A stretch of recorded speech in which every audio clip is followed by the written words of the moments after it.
All right. Hello, everyone. This is going to be another Broken Banners interview series. This one's going to be a little bit unique because it's between the two of us, Jan and myself. Hello. And today we're going to talk about a topic that's near and dear to both of our hearts as tournament organizers, and that's essentially why you should go to a tournament and what to expect. So, to start off, I think there's a lot of misconception about what a tournament is to anyone that hasn't gone to one yet. A lot of people, when they think about tournaments, probably envision a mix of a Warhammer 40K tournament where you have a lot of very insecure and angry men that spend way too much money on plastic showing up into a room with the hygiene and appearance of Magic the Gathering players. I have no respect for either community, unlike the beautiful song community listening to this interview right now. And that's why I really enjoy song events because a song event is something in between the two, but a lot better. Song events are typically run on a local level. They're usually at a local club, a local game store, or larger events might be at a community center or an event hall. And the largest ones are at dedicated events such as FLG events and often have some very recognizable names, or they might be something that's completely CMON run, such as Nationals, which looks like it's going to become a frequent event in Minnesota. So when you go into a tournament, the best way to look at it is to think of it as a series of games that you've scheduled for a single day, and you just might not know who your opponent is until it's time for the match. We're going to get into the basics of how they're run later, but most important thing to keep in mind is most events are run on your local level. They're at your local game store. The guy you see every Monday night is the guy who's running it. The game store owner might even be the one TOing it. So the guy who's actually putting everything together can play. They're usually about 8 to 20 players, three or so rounds, 2 hours each. Though every region and game store might have its own flair. They might add a certain gimmick to it or run it a certain way. Best way to find out is to check with your local community. Discord is a great resource for that, as is Facebook. Though, a caveat with Discord, we're going to post the links to our personal community Discord as well as the general A Song of Ice and Fire community Discord to the description of this video. And something I wanted everyone to know going into the community Discord is like any global Discord, you're going to get to talk to some really well established and experienced players that know incredible amounts of the game and are wonderful and kind hearted and generous.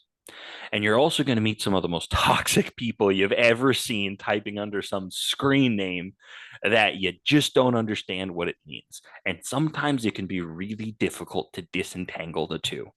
So when you go to that community Discord, definitely take it with a grain of salt, but it's definitely a good tool to have. You might meet people that are only a short drive away from you that you never would have thought to meet, but for the Discord.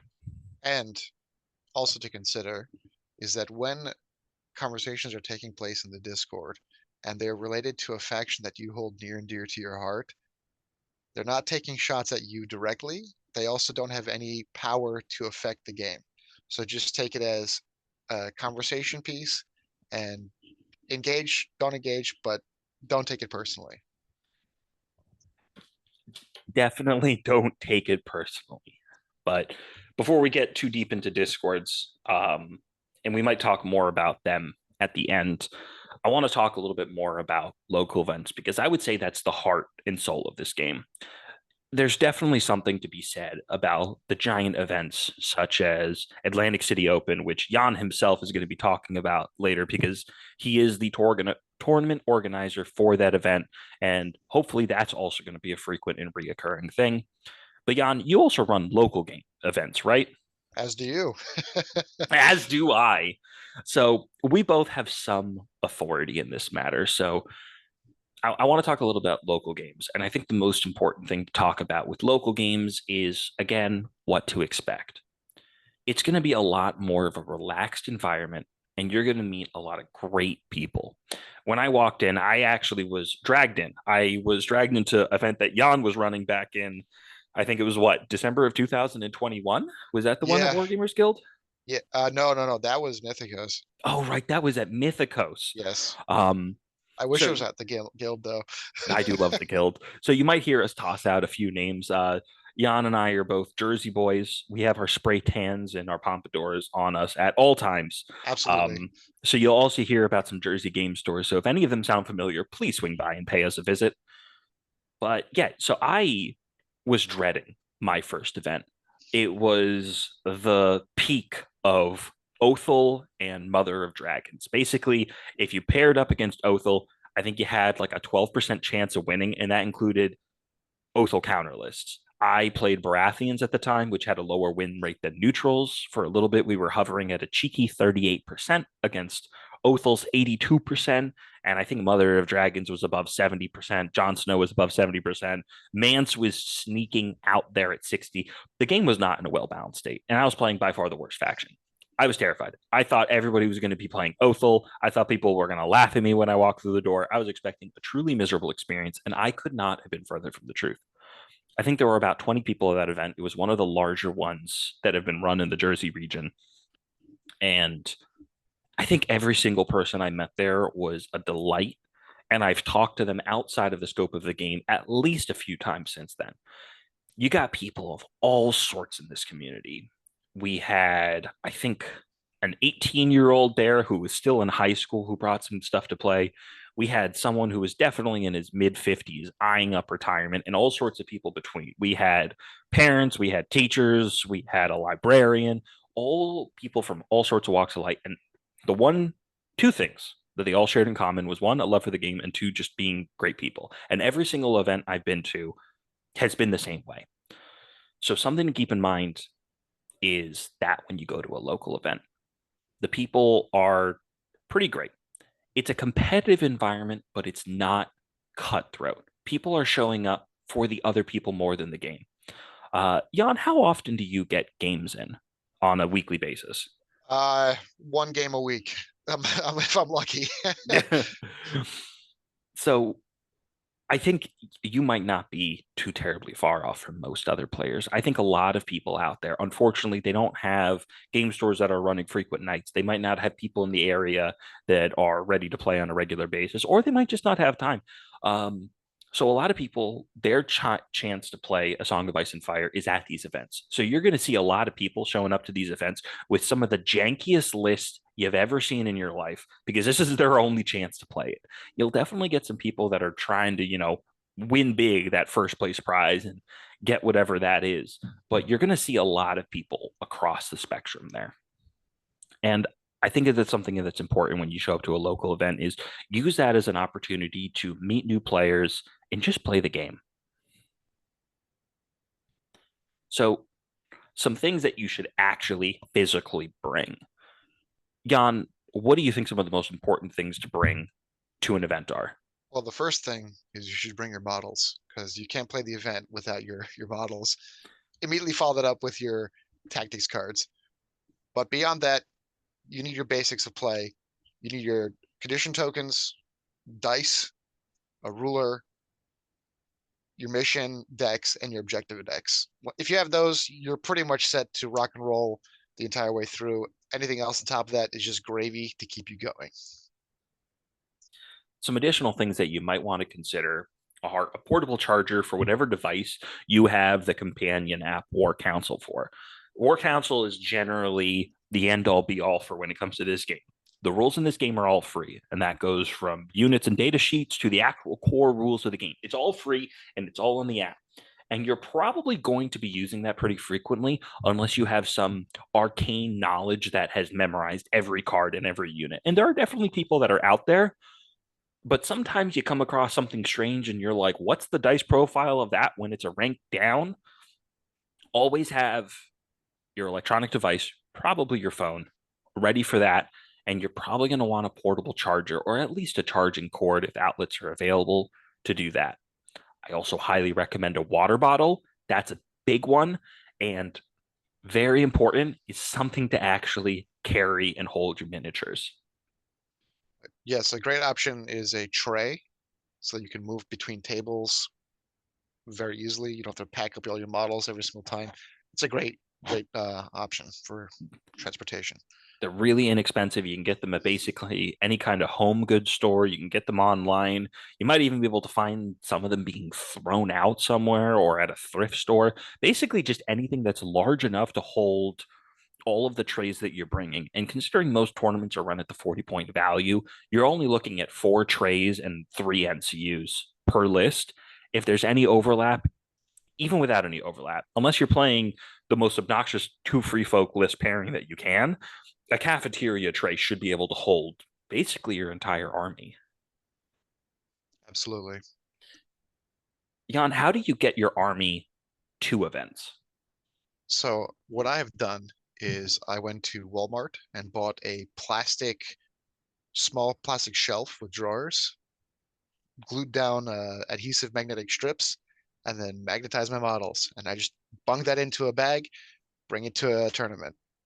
And what kind of bag? Is it one of those really nice battle foam bags? Oh, I'm not Mr. Rockefeller. No, I got a bag at a discount store when they were going out of business that's large enough to hold that entire box. I've seen all manner of of storage solution from plastic Tupperware to, as you suggested, battle foam. Yeah, and I think it's like a sewing bag, right? It's still to date Yes, one of the best storage solutions I've seen because you've got your pouches for all your knickknacks, your dice, your rulers, everything you need, and then still plenty of space for your trays. I personally use makeup trains. Your average makeup train, you could pick one up for about 25 to $30 at normal sticker price. If you go to a discount store or a department store, you could probably find one on sale. I've got one that I use pretty frequently. I think I picked it up for maybe like $12. It easily holds both lists, all of my terrain, all of my dice, my rulers, my cards, everything I need for a tournament in one small box that's maybe about a foot and a half by a foot and a half with a convenient handle. I don't even need to put that thing on the trunk. I just put that in the footwell of the back of my car, so whoever I'm driving to events with me still has space to sit. it's very And considerate of you. oh, I try my best. And there's tons of other options. You can get some of those nice fancy cases if you've already got some laying around. But what's most important is you don't want to be the guy showing up that's either just jostling around all your minis, carrying them in Ziploc bags, which I have seen once, or what I have seen more often is a giant plastic tote with all the unit boxes inside of there. Because while you can do that, especially at local events, you want to be mindful of the space that you're using. Sometimes a store won't close down just for the event. You'll have people that are coming in playing other games during that time or just shopping around, or even if it is pretty busy, if you don't want to create a tripping hazard, and you definitely don't want to lose anything or leave anything behind. So keep in mind what you're carrying around. A good storage solution is going to last you probably longer than your interest in the game, And they're cheap. and they're cheap. You don't need to go crazy. The only other big thing I want to talk about specifically for local games is some etiquette. This is something that I think turns off a lot of new players from showing up to their first events is they don't know what to expect and what is expected of them, I would say. And one of the things that I would say when it comes to that is, again, one thing that you know you've got in common the moment you walk through the door is you just have a shared love of this game, enough that you've bought a full army of it and you're spending basically an entire day at larger events more to play this game with people that you may have never met before. So, something to keep in mind is, especially at local events, these games are being run at game stores. Nobody gets into the game store business to be a millionaire. A lot of the times, those game stores are running slim profits, if any at all, sometimes. So I personally am of the attitude where I always want to support my store. A lot of stores will basically take the entirety of a ticket price and put it towards prize support. I always try and walk out paying for something, even if it's just small, a new set of dice, a couple new paints. I might only spend maybe $2 or $3 just on snacks and a water bottle from the local store. I always try and give them a little bit something because it's the stores that keep the game alive. It doesn't matter how cheap a unit is on Miniature Market or Amazon. You can't play at an Amazon warehouse, and I don't think Miniature Market lets you either. For now, Uh, For now. maybe we get some bolt cutters, go through that fence surrounding the Amazon. Well, let's not get deep into that. We'll just move forward.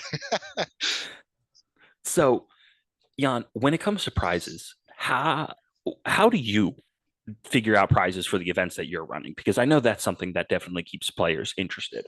So ever since I had a really bad experience in an event where the top three players weren't recognized and awarded appropriately, my wife and I have doubled down on giving out prizes. So what I do personally when I'm running an event, I bring along, as I suggested, top three prizes, first, second, third. Usually it's a medal. Um, I like to do best in faction awards as well, so that people who may not have placed in the top three still have a chance of getting something. And then there's the classic best painted, which, as the name suggests, whatever medal is best painted. Best sportsman, where you can only vote for people you played against, so it's not a full popularity contest. And then for last place, you're not last place because you're bad. You're last place because your dice were cursed. So we're going to give you a new set of dice. And then the store will also put something on top of that, or FLG has CMON putting stuff on top of that. And then that's usually how prizes are handled at our events. You usually give something out just for showing up too, right? That's a great point. I completely forgot about that. Yes. So I like to also give a little knickknack that enhances the experience of the game. So I believe one time it was a custom acrylic rulers, which, by the way, I still use my acrylic ruler from the very first song tournament I took place in 2020. We did turn timers, we did wound counters, just small little pieces that you can throw in your bag and keep a track of your tournament spree throughout the ages. Yeah, I've actually got a box. I think of about like 40 map markers sitting in my closet right now. That's probably going to be featured at the next event that gets run in the Jersey area. So keep your eye out for that one. Um, where are you getting the money to pay for most of these? I go to a job and I work at 9 to 5. Yeah, I'm in about the same boat. And that's why I want to bring up that to all the players that are showing up to events, when you're looking at the prizes, I don't think many players are showing up for the prizes. Do you show up for the prizes? Uh, no, like a prize is gravy. Yeah. That's about it. Yeah, me either. I'm showing up to play. And so far, just about everybody I've met has shown up to play too. And that's also something that the TOs are putting together. So a lot of the times, the prizes that you're seeing, all of the effort putting into running it and organizing everything, all of that is sweat of the TO's labor and money that they probably put into the game. And that's something that I think everyone should be mindful of going in is that there's a lot of work that goes into these, and it's good to be respectful of that. I have yet to see anyone be disrespectful of the effort and time and money that TOs are putting into that. But that's definitely something I want everyone to be mindful of, especially going into their first event. Another thing is that TOs will get a lot of hate at the end of a lot of events when there are rules calls to be made. So that's also something to be mindful of is even though the rules for this game are pretty good, there are definitely some wonky interactions. Like, Jan, what are some that you've had to make some calls on? Well, my personal favorite right now in 2021 season 4 is the interaction between the NCU Balon for the Greyjoy army and cards like Intrigue and Subterfuge from the Lannister army. That's a fun one. Yeah, you and I have argued over that for like what? The first time we argued over it was a good half hour, and we Yes, still disagree on that one. slaying And messages on Discord. yeah, we're not getting a concrete answer on that for quite some time by the looks of it. They didn't touch it in the last FAQ. Who knows if they'll touch it in the next one? And that's unfortunately something that's not terribly uncommon. Another one that's going on right now in season 4 is Walder and Outflank, how that interaction works. It's the TO's job to figure out where that lands. That's kind of referenced. Jan and I disagree on Balon and Intrigue and Subterfuge. So sometimes you might get different rulings based on the event that you're going to. That's just an unfortunate part of the game. And if it's something that's concerning, I would highly recommend calling for a rules call before the interaction even comes up. If you're playing Lannisters or Greyjoys, ask that question before the game even starts. Maybe it's, the before the turn where you're planning on using one of those, you're calling for the rules call. Try and get your rules squared away before. You don't need to be an expert on the rules when you show up to a tournament. In fact, you really don't even need to know much more than the basics. Most people are willing to help you along, and usually there's enough time that you can kind of fuddle your way through the rule book a couple times. Though I would recommend being prepared before you show up, but the TO is going to have to make rules call, and the TO's decision is the law of the land. You might not agree with it, but it is a ruling nonetheless, and it's important to stick with it throughout the course of an event. Absolutely. And on that note, something that I would really say, and this is probably one of the biggest ones when it comes to etiquette, is oftentimes with your normal game that you're playing on the kitchen table with your pal, you might ask for a take back because you realize you missed a trigger, or they might ask for a redo on something and you unwind a action or so because you realize you had a card that would have changed the outcome. That's all fine and dandy for your local store game or your kitchen table game.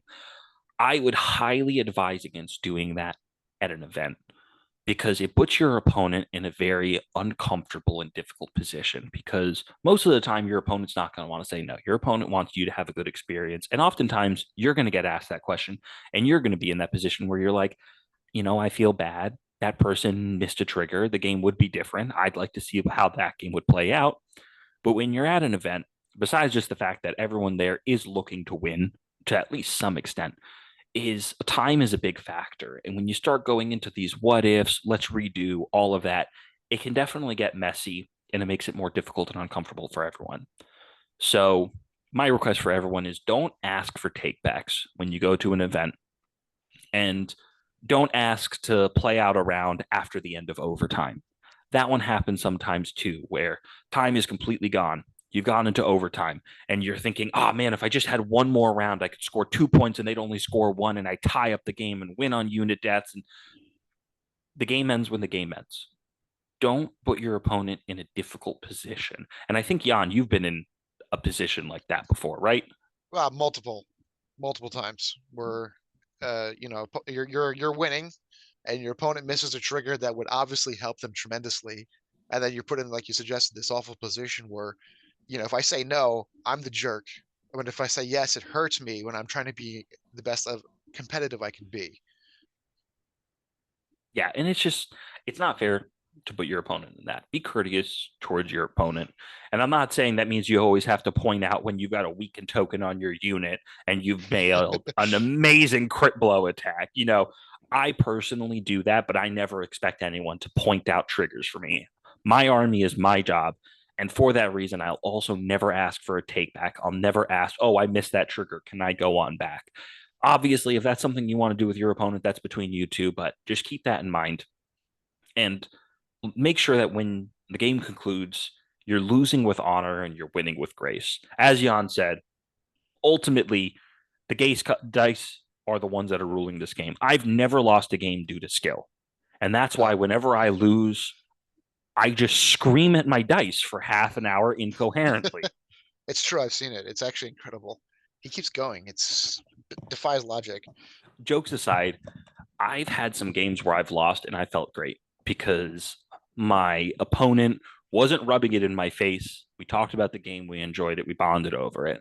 And I've had games where I've won and I felt like absolute garbage afterwards because the opponent on the other end was complaining that, Baratheon wardens are too strong. Champions of the Stag back in 2021, by the way, were too powerful and Ranger Hunters needed a buff. And that was a game that I really didn't enjoy. And it's something that almost discouraged me from coming back to future events because I felt bad for winning. So keep that in mind when you're playing your games and you're concluding that your opponent probably feels good for winning and might feel a little bad for losing. You don't need to sugarcoat things, but be courteous. But that again is a lot of stuff that's focused on local games. I've been to plenty of those. I've yet to make it out to a large event, and that's why I've got Jan here, who has been very kind and letting me rant for a while. Jan, would you like to tell us how the game plays out at larger events? So I would like to preface this by saying I've only been to two large events that I wasn't running. One was U.S. Nationals in 2022, and The previous one was Las Vegas Open in 2024. There are larger events in Europe, but from my experience, people have spent a lot of money and time and resources to get to these events. So it's higher stakes. You're going to have a more competitive environment. Still not, as you suggested, like 40K Magic Gathering sweat level, but they're here to win and make the most of it. You also got to be aware that at local events, usually you'll have 3 to 4 rounds, 3 or 4 rounds, depending on amount of players. Generally 3 if you live in the Northeast United States. At large events, you might be playing 4 or more rounds in a day. I know at US Nationals in 2022, we played 5 rounds on the first day. By the fifth round, my brain was mush and I was making so many dumb mistakes, but so was my opponent. Endurance is a factor. So you should make sure you have food and some snacks, to keep yourself going. Mainly, I said food and snacks. My apologies, food and water. Mainly the water. Everybody needs water, and you're gonna be talking a lot, explaining your actions to your opponent. You're gonna dry out. Have a cold one.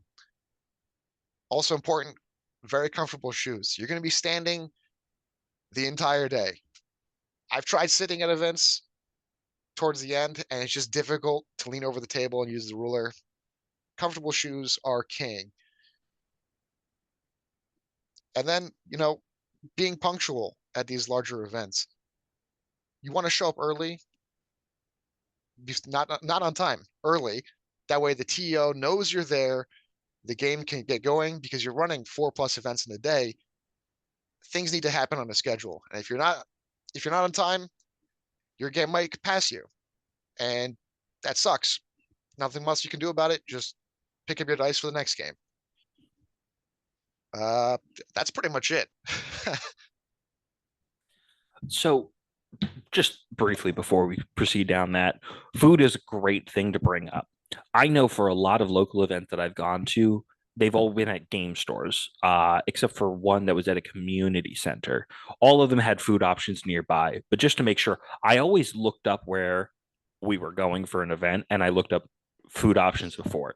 Oftentimes, you have a generous amount of time for lunch, but not enough time that you can really shop around for what you're looking for. Have a plan when it comes to food. Maybe you want to even pack your own lunch. I know one gentleman that we played with brought a backpack full of shelled pistachios to snack on during the game. And by the end of the day, I was kind of jealous on him because that seemed like a really good idea. And I just had a granola bar and he's got a bunch of pistachios. And I was like, Living like I a wish king. he's living like a king. And that's definitely something to keep in mind with larger events as well. From what I understand, there's usually food options nearby, right? Yeah, I mean, for large events like Las Vegas, you can throw a stone and hit a restaurant. But uh, in our area, there's food options available pretty much anywhere. Again, throwing the stone analogy. But if you're playing a game out in the middle of nowhere, could be tight. So just bring a sandwich, something easy to keep. So, with the kind of idea of the difference between large events and smaller local events, it seems like at the end of the day, the tournament's still kind of running the same, but I think you're more of the expert on this one than I am. How exactly are these tournaments run? Thank you. So basically, when you play, it's Swiss pairing. So it's the first round is random draws. So it's just, you could be playing person A versus person B or person A versus person C. After the first round, it goes based on your score. So I'll get to that in a moment. But the pairings would go first and second place play against each other, third and fourth place play against each other, and so on and so forth. And then the third round would be the same thing. Whoever is in the first place after the previous round will play against this person who's in second place, et cetera, et cetera. How the scoring works, we have 3 metrics of scoring. We have tournament points, secondary points, and units destroyed. Now, tournament points are based on if you've won, you've lost, or you tied. So you get 3 points if you win, 2 points for a tie, which is very rare, and 1 point for a loss. Secondary points are going to be based off of the victory points you score in the game. So if you score 5 or more victory points than your opponent, you count as having a crushing victory, and you would get 4 secondary points. Your opponent would get 0. A standard is 3 to 4 victory points more than your opponent. The winner would get 3 secondary points, and the loser would get 1. Narrow victory would be 0 to 2 victory points ahead of your opponent. Winner would get 2 secondary points. Loser would also get 2 secondary points. The last one is units destroyed, and that is just a metric to keep track of how many units you have killed throughout the event. Generally, that is a tiebreaker for really close events, so that is something you should pay attention to. Logistically, how are you running these game modes and these tournaments? So there is a set number of tournament game modes by CMON that are legal for tournament play. What I will do is I will roll a die to determine what the game mode is, or I'll ask my wife to pick whatever one she fancies from out of a hat. But we have 7 game modes that we go through. I know for Atlantic City Open this year, since we are playing 6 rounds, we're gonna hit almost every single one of them. Probably not Banners and Butchery, but I think we'll touch on that later, if not in a moment. I think we'll touch on that one in a second. Um, so I know I use this one and we've talked about it. We're probably both going to continue using it because it's a pretty damn good resource. ASOIAF-stats.com. Yes. Uh, I've heard some people call it a SOIF stats. Usually I just call it stats. It's a resource that's run basically for free for everyone to use by a couple gentlemen from across the pond in England. It's a fantastic resource. I really don't think the game would exist in the state that it does. We'd have the competitive community that it does. We wouldn't have the community we do without tournaments. So shout out to the guys over there. If you've never looked at stats, please go take a peek. You'll probably get some validation about something that's been frustrating you for a while because it'll have a big old ELO number on there. You don't have to worry about what it means. If it's a big ELO, it's good. That's it. It's just fake numbers. It's just fake internet now. There's a lot that goes into it. They put a lot of effort. It's a fantastic tool, especially for me as tournament organizer. It makes running events so easy. I usually bring my laptop just to have stats open, but you could easily do it from just your phone. It's amazing. I won't get too deep into it. The guys over there have their own series called Tournament Ground. I am positive they've got multiple descriptions and tutorials on exactly how to unlock all the power of A Song of Ice and Fire stats. So go take a look at that when you get the chance. What's really important that we want to touch on now is club pairings, and I'll let Jan explain that one. So when you sign up for a tournament on stats, you drop your faction, your lists. There's also a spot where you can put in your club or organization information. So for us, it's Broken Banners. What happens when a TO draws the pairings for the first round? They have a switch that says avoid club pairings in round 1. What that means is that you aren't playing against the same people you play every single time. On Monday, for instance, you're going to be playing against somebody new. So I highly recommend you utilize that resource because it's a great one. Yeah, it's at smaller events, it might not necessarily be feasible, but whenever possible, if you, especially if you've got the magic number of 16, which I think is your ideal local tournament size, it's a really nice tool to have. You might still end up matching up with one of your buddies depending on how your performance goes, but it's always nice to make sure you're playing at least one game with someone you've never played with before. That's how we And grow. it's how you grow and it's how you meet new people and you make new friends, which Lord knows gets a lot more difficult the older you get. Another really important thing is that so far as what information you need to know to run an actual event, it's basically all in the tournament doc. If you go on to CMON's website, you'll see that there is a tournament packet there. You can read through it and figure out how to unlock all this arcane knowledge yourself. That said, your TO is probably going to take care of most of that. If you plan on running an event, you'll need to look it through. But other than that, there's some strategy that you could figure out through there. Biggest thing is sign up early. It really helps the TO plan what they need to do, because again, the round size is often determined by the number of people that are showing up. Help your tee out. Don't sign up the morning of while you're waiting at a red light about to pull into the parking lot. Sign up as early as is feasible for you to do. And don't text and drive. And don't text and drive. Um, so I think one of the last things that I really want to talk about here is, how do you win a tournament? And I don't just mean, like obviously win all your games, but there's a lot of strategy that goes into a tournament. And Jan, again, I'm going to defer to you as the expert on that one. What's some information you like having when you're walking on into a tournament? So I like to lean on the strategy that Mickey's, otherwise known as Mazrath from the Tourney Ground, talks about. And this is for two-list format events, which we are comfortable with discussing because we have not run three-list format or played in them. So from here on out, everything is two-list discussion. So what Mazrath does is he says you should bring two lists to an event, one to absorb pressure and one to exert pressure. And I think that is a fantastic guideline to how to win an event. A lot of game modes will want you to pick one or the other, and then your opponent will also want to go in that direction. It's a lot of list chicken. It's a lot of minute details. But my biggest takeaway from all of this is that you should play what you're comfortable with playing. If one commander in a certain faction just seems to gel with you, play that. That's going to be the best chances of you winning and having a successful tournament, is just playing what is comfortable with you. For instance, for myself, for some reason, Ironborn Bowmen for me with Euron Greyjoy Commander, they just sing. They don't like to die, and they like to take out anything in front of them. They're not great units, but it works for me. And I'm sure there's something that works for like that for you. Yeah. Yeah, no, I think that's a great way of putting it out. I have yet to go to any large events. So for me, a lot of the times, my strategy for winning comes from beating some of the more powerful players in my local area. If I want to win the game, I need to know how to beat some specific people. Specifically, one gentleman who showed up on numerous of our videos. His name is Rich. He plays Greyjoys.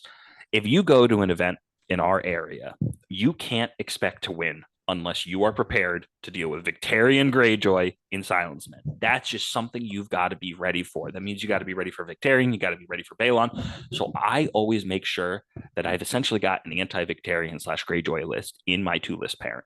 You might struggle going into a large event with that, where you have a lot more enemies to deal with. Maybe you have to deal with free folk as well as Greyjoys, or the dreaded Great John double Tully Cav combo that everyone's afraid of right now. But at local events, you might be able to get away with some game mode specific lists or counter lists to deal with the things that you know that you struggle against. So that's something to plan, because when you've got the two list format, there's a lot of strategy that comes just down to choosing what list you're going to be using. When you look at your two opponents list and you have to make the decision, what can I deal with? What am I going to struggle with? I'm not going to say games are necessarily decided at that point, It but helps. sometimes they can be. And that's always something to be ready for. In order to maximize your chances of victory, you need to make sure you are prepared to win, and you've got the list to do that. That said, I know at least one prominent event winner said that what decided his lists in his faction was transporting that. Go check out our previous interview if you want to hear more about that. But minis take up space, and sometimes certain factions like Free Folk are a whole lot harder to move around. For a local event, it might not be as a big deal, but if you're taking public transportation or you're going on a plane, figuring out exactly how many minis you need to bring and what resources you need, yada yada, that might factor here into your list building. But I think ultimately, I would say Jan is right. Play what you know, play what you're comfortable with, play what you enjoy, and most importantly, bring painted units. Not because they look better, but it's scientifically proven that they roll better. It's true. So 100% true. I think that's going to wrap up our conversation here. Jan, do you have any parting words of wisdom? Uh, sign up for events. You're gonna have a great time. You are. And at the end of the day, we're playing with little plastic war dollies. The competition can get heated. The games can get intense, but always remember that no matter who it is you're playing against, no matter where they're from, or that you've never met them before, they've got something in common, and that they put in a significant amount of effort to get to that table that you're playing at right now because they enjoy the game a hell of a lot. And that's something that you can really bond with someone over and you can enjoy. You can go 0 and 3 or even 0 and 5 in an event and still have a blast. So enjoy your time out, get your way on out into events. You're going to meet some new people, you're going to learn some new things, and you're going to have a good time with it. I can promise you. I can also promise that. All right. Thanks for tuning in, everyone. Hopefully, we'll get you back to your regularly scheduled battle reports without getting into too many details. Things have been pretty hectic for the four of us behind the scenes over here. Maybe that'll be a fun story for us to share sometime. If you guys ever look at the side of my head in future videos, you might get a bit of a teaser as to what happened. But yeah, hopefully we'll get back to battle reports soon. But we hope you enjoyed the interview series that we've been doing so far. Take care and stay tuned. Hi, folks. Jan here. Just quick apology that we haven't hit a battle report. We're working on that due to some internal life issues. We haven't had the chance to bash one out, but they are coming, I promise. If you just subscribe, give us that like, it helps a lot, and we'll keep them rolling out. Thank you for your patience. I hope this video wasn't too boring for you. I'm sure it was for you seasoned tournament players, but we love you. Yeah, all the best. Bye.